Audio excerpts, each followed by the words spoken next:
Hey, welcome to The Explainer. So today we're tackling a big one, artificial intelligence. This isn't science fiction anymore. It's not some far-off concept. It's here. It's in your phone, it's in your home, and yeah, it's probably sitting in the digital cubicle right next to you at work. So let's break down what that really means for all of us. So here's the big question, right? Is your next coworker going to be a person or an algorithm? It's what everyone's wondering. And in this explainer, we're going to get into exactly what this new world means for you and your career. Okay, first things first. Let's make sure we're all on the same page. When we say AI in a work context, I want you to just, forget the Hollywood stuff. We're not talking about sentient robots plotting world domination. Not yet, anyway. What we are talking about are these really smart systems. Their whole job is to take in information, learn from it, and help us, the humans, make smarter, better decisions. So here's the thing, and this is super important to get right off the bat. AI isn't just one monolithic thing. It's not that simple. If you really want to understand its impact, you've got to know what kind of AI we're actually dealing with day to day. And this chart, this really just blows up one of the biggest myths out there. You know that idea of a conscious, all-knowing AI, like something from a movie? Well, that's basically not a thing in our world right now. Look at this. Over 99% of the AI we use today is what we call narrow AI. And what that means is it's a system that's hyper-focused. It's a specialist. It's incredibly good at one thing, whether that's scanning a resume or finding a pattern in data. It's not a jack of all trades. Okay, so how does this narrow AI even work? It can feel like magic sometimes, but it's not. It's a process. So let's pop the hood and take a look at the engine that most of this run, something called machine learning. Really, it boils down to this powerful four-step loop. First, you just feed it tons and tons of data, a massive amount. Then the AI does its thing. It sifts through all of it to find patterns, connections that you or I might completely miss. Step 3, it uses those patterns to make predictions. Things like, hey, this project is likely to be delayed. But this last step, this is the real game changer. It learns. Every single time it gets something right or even wrong, it adjusts. It refines its own process. So it's constantly getting smarter and more accurate. And that whole learning cycle gives AI some pretty amazing skills. Like, for example, natural language processing, or NLP. That's just a fancy way of saying it can understand and talk like a human. Think about any chatbot you've ever used. That's NLP. And then there's computer vision. This is where the AI can actually see and make sense of images and videos. We're talking about everything from a security feed to, even analyzing a job interview on video. All right, so that's all the theory, the how it works stuff. But let's get practical. Where does the rubber actually meet the road? How are these tools really showing up in your job right now? Well, for one, in recruitment, if you've applied for a job anytime recently, there's a really good chance an AI saw your resume before any human did. Seriously, companies are using these tools to rip through thousands of applications in just minutes, automatically flagging key skills.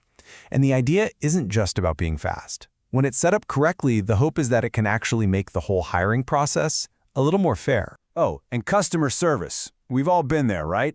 It's 2 in the morning, you have a question, and a chatbot gives you an instant answer. That is pure AI in action.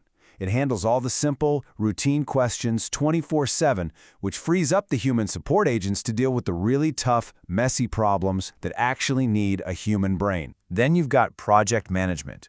For anyone running a project, AI is basically like having a superpowered data scientist on your team.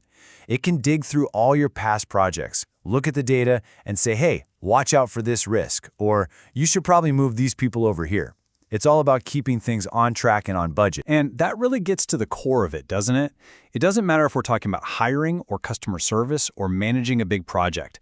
The true power of AI isn't just about speed. It's not just doing things faster. It's about its ability to look at a mountain of data and pull out that one golden nugget, that one actionable insight that lets us make a much smarter decision. Which, of course, brings us to the elephant in the room. The question everyone's afraid to ask. Is a robot going to take my job? And look, that fear is real. But the whole conversation is starting to shift. People are realizing it's not about replacement, it's about partnership. The goal isn't to make you obsolete, it's to augment what you can do. So what does that partnership actually look like? Well, think of it like this. We hand off all the boring, repetitive, data crunching stuff to the machines, because honestly, they're better at it. And that frees us up to focus on the things that are uniquely human. Our creativity, our empathy, strategic thinking, solving really complex, messy problems. It's not humans versus machines. It's a collaboration. It's a team. But, and this is a huge but, with any tool this powerful, there have to be rules. There are major responsibilities that come with it. You can't just plug this stuff in and hope for the best. We absolutely have to set some clear rules of engagement. So the critical question becomes, how do we make sure this technology is used fairly? How do we use it responsibly? Building that trust, that accountability, that might be the most important job of all. And it means we have to be thinking about the ethics right from the beginning. And that means we have to face the biggest risks head-on. For example, algorithmic bias. If you train an AI on biased historical data, guess what? You get a biased AI.